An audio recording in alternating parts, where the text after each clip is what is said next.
సీమలో defence, space city, aerospace, semiconductor, electronics, automobile పరిశ్రమలు, drone city, green energy వస్తున్నాయి, solar వస్తా ఉంది, విండ్ వస్తా ఉంది, పంపుడు స్టోరేజ్ ఎనర్జీ వస్తా ఉంది. ఈ ప్రాంతాన్ని కొత్త ఎనర్జీ ఇచ్చి ఒక హబ్బుగా తయారు చేస్తామని మీ అందరికీ హామీ ఇస్తున్నా. ఇక రాయలసీమ రాళ్ల సీమ కాదు, రాయలసీమ రతనాల సీమ. రోడ్లు, ఎయిర్పోర్ట్లు, రైల్వే లైన్లు, ఇండస్ట్రియల్ పార్కులు, రాయలసీమ స్టీల్ ప్లాంట్, హార్టికల్చర్ సాగుతూ రాయలసీమను అభివృద్ధి చేసే బాధ్యత మాదని మరొక్కసారి మీ అందరికీ హామీ ఇస్తున్నా. ఎవరడ్డొచ్చారో సీమ అభివృద్ధి ఆగదు, ఆగదు. ఇది నా భరోసా అని మరొక్కసారి హామీ ఇస్తున్నా. తమ్ముళ్ళు, ఒక అకుంఠిత దీక్షతో రాష్ట్రం కోసం పనిచేస్తున్నాం.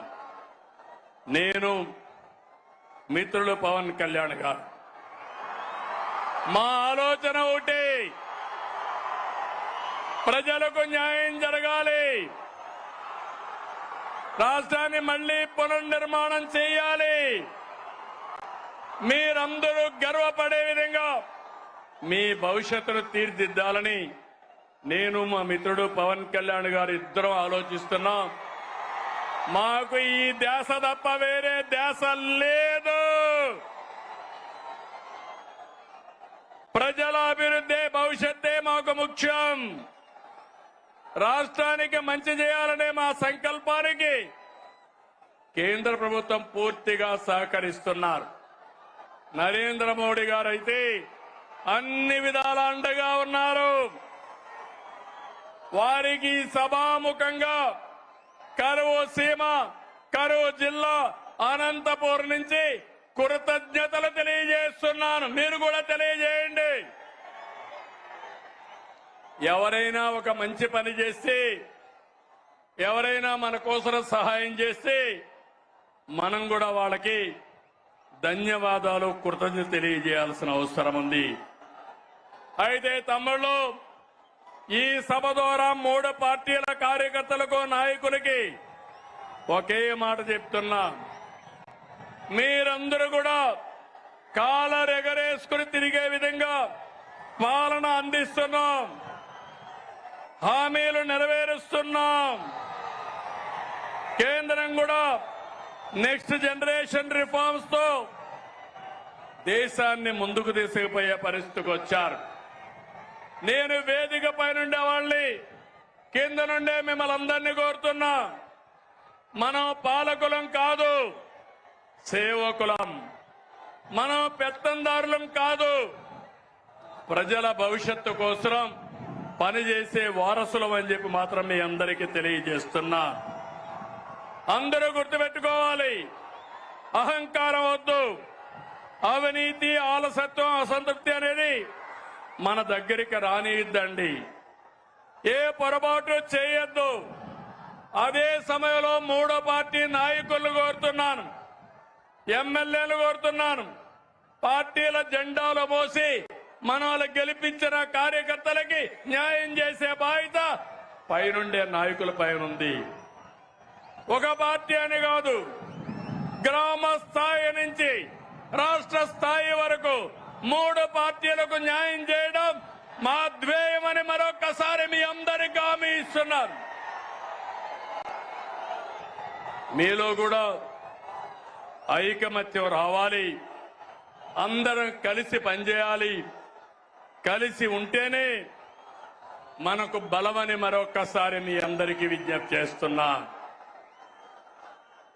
నా కోరిక ఒకటి, రాష్ట్రంలో హెల్తీ, వెల్తీ, హ్యాపీ సొసైటీ, అందరికీ ఆదాయం రావాలి, ఆరోగ్యంగా ఉండాలి, ఆనందంగా ఉండాలి. దీని దీనికోసమే నేను P4 కూడా తీసుకొచ్చాను. నేను నా జీవితాంతం పేదవాళ్ల పక్షాన్నే ఉంటాను. వాళ్ళ కోసమే పనిచేస్తాను. చివరి శ్వాస ఉన్నంత వరకు ప్రతి ఒక్క రక్తపు బొట్టు ఈ పేదవాళ్ళకే చిందిస్తారని మరొకసారి మీ అందరికీ విజ్ఞప్తి చేస్తున్నాను. మనం రాముడి పరిపాలన చూడలేదు, కానీ ఏదైనా మంచి పరిపాలన అంటే ఏం చెప్తాం తమ్ముళ్ళు? రామరాజ్యం అంటా అవునా కాదా అని అడుగుతున్నా మిమ్మల్ని. అలాంటి సుపరిపాలన రాముడి రాజ్యంలో ప్రజలు ఎంత ఆనందంగా ఉన్నారో అలాంటి పాలన ఇచ్చే బాధ్యత నాది, పవన్ కళ్యాణ్ గారిది, అదే మరిగా బీజేపీ మాధవ్ గారిది మన రాష్ట్రంలో. అందుకే నేను చెప్పాను, 47 సంవత్సరాలు రాజకీయాల్లో ఉన్నా, 4వ సీఎంని. నా దృష్టిలో సీఎం అంటే చీఫ్ మినిస్టర్ కాదు, కామన్ మ్యాన్. నేనే కామన్ మ్యాన్ అంటే మా ఎమ్మెల్యేలు కూడా కామన్ మ్యాన్ గానే ఉండాలి. అవునా కాదా అని మిమ్మల్ని అడుగుతున్నా. దర్జాలు పనికిరావు, ఆర్భాటాలు పనికిరావు. పెద్ద ఎత్తున ఎక్కడికక్కడ ఇష్ట ప్రకారం చేయడం కాదు. ఈ విషయం మీరు గుర్తుపెట్టుకోవాల్సిన అవసరం ఉంది. అందుకే P4 లో కూడా ఒక మాట చెప్పాను. సమాజం మనకిచ్చింది, తిరిగి సమాజానికి ఇద్దాం. అందుకే P4 లో భాగస్వాములు కమ్మని కోరా. ఈరోజు ఒక్క విషయం మీరు గుర్తుపెట్టుకోవాలి. నాకు అనుభవం ఉంది, విజన్ ఉంది, నాలెడ్జ్ ఉంది, టెక్నాలజీ వచ్చింది. పేదవాళ్ల జీవితాలను మారుస్తాం. ఎందుకంటే ఒక పక్క ఎన్డీఏ నేతలైనటువంటి పవన్ కళ్యాణ్ గారు గాని, మాధవ్ గారు గాని ఒక కమిట్మెంట్ తో ముందుకు పోతున్నాం. అందుకే ఇప్పటికే నేను ఎంపీలు, ఎమ్మెల్యేలు, ఎమ్మెల్సీలతో మాట్లాడుతున్నా, ఐఏఎస్, ఐపీఎస్, ఐఎఫ్ఎస్ తో మాట్లాడుతున్నా, పార్టీ లీడర్స్ తో మాట్లాడుతున్నా. పవన్ కళ్యాణ్ గారు జనసేన పార్టీలో మాట్లాడుతున్నారు. బీజేపీ నాయకులు మాధవ్ గారు వాళ్ళ నాయకులతో మాట్లాడుతున్నారు. ఒక్క విషయం మీరు గుర్తుపెట్టుకోవాలి. ఎన్నికల కంటే ఈరోజు మన పరపతి పెరిగింది. ఇది శాశ్వతంగా ఉండాలనా లేదా అని మిమ్మల్ని అడుగుతున్నా. ఒక ఎమ్మెల్యే తప్పు చేసిన, ఒక కార్యకర్త తప్పు చేసిన, ఒక అధికారి తప్పు చేసిన అది గవర్నమెంట్కే చెడ్డ పేరు వస్తుంది. అవునా కాదా తమ్ముళ్ళు అని అడుగుతున్నా. అందుకని నేను అన్ని ఆలోచించి ఎప్పటికప్పుడు అందరినీ మోటివేట్ చేస్తున్నా, అందరికీ చెప్తున్నా, అందరినీ సిద్ధం చేస్తున్నా, అందరికీ విజ్ఞప్తి కూడా చేస్తున్నా. మీరందరూ కూడా రాజకీయాల్లో ఉండే మనము చిత్తశుద్ధితో పనిచేసి ప్రజలు ఎప్పుడూ మనల్ని అభినందించేట్టుగా మనం ఒక మాట చెప్తే ఆ మాటను ఆచరించే విధంగా మనం చేయాల్సిన అవసరం ఉంది. రాష్ట్రంలో ఉండే ప్రజలందరికీ విజ్ఞప్తి చేస్తున్నా, మేము మీకోసం పనిచేస్తున్నాం, అన్ని పనులు చేస్తాం, మీరు కూడా సహకరించమని ప్రజలందరినీ కోరుతున్నాను. కూటమి పాలనలో సంక్షేమం సూపర్ హిట్, అభివృద్ధి సూపర్ హిట్. మళ్లీ వైకుంఠపాడి వద్దు.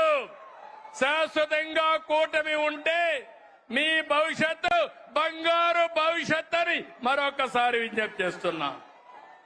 ఆంధ్రప్రదేశ్ ని అన్నింటా సూపర్ హిట్ చేద్దాం. దేశంలోనే నెంబర్ 1 చేద్దాం. కలిసి పోటీ చేశాం, కలిసి గెలిచాం, కలిసి పనిచేస్తున్నాం. ప్రజల దీవెనలతో ఈ హిట్ కాంబినేషన్ కొనసాగుతుంది. సూపర్ హిట్ సభని బంపర్ హిట్ చేసిన అనంతపురానికి, శ్రీ శక్తికి ధన్యవాదాలు.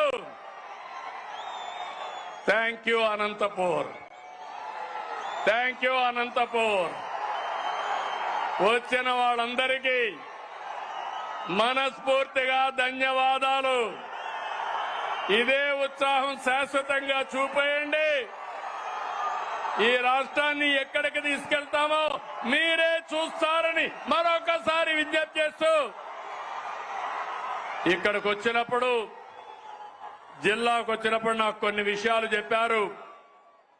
జీడిపల్లి బైరివాణి తిప్ప ఎత్తిపోతల ప్రాజెక్ట్ ని ఈ సంవత్సరమే ఫోకస్ చేస్తాం.